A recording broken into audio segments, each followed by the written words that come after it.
आज वेदचा वाढदिवस होता, त्याच्यामुळे सकाळ सकाळ उठून त्याला वाढदिवसाच्या हार्दिक शुभेच्छा दिल्या.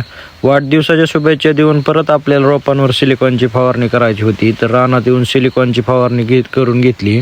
सिलिकॉनची फवारणी झाली की मला आणि श्वेताला, काल आपण सबमिन हाताळलेलं त्याला ड्रिप जो हातरायचं होतं, तर एक 10 वाजेपर्यंत आपण एक तुकडं हातरून घेतलं होतं आणि परत 10 ते 12 वाजेपर्यंत राहिलेलं एक तुकडं हातरून घेतलं. हातरून झालं की परत मला रस्त्याचं काम चालू होतं, गावात तिकडं जायचं होतं.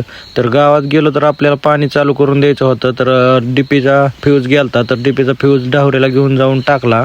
फ्यूज टाकून आलो की परत आपल्याला पाणी चालू करायचं होतं. तर पाणी चालू करून दिलं त्यांनी, रस्त्या मारून घेतलं.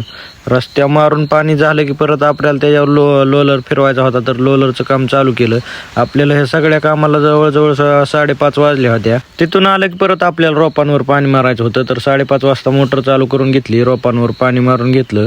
पाणी मारून झालं की परत आपल्याला बारक्या केळी पाणी लावायचं होतं. तर कांद्याचं कॉक बंद करून घेतलं, केळीचं कॉक चालू केलं. केळीचं कॉक चालू करून घेतलं की लाईट गेली, ती परत 7 वाजता आली. तर 7 वाजता मोटर चालू करून घेतली.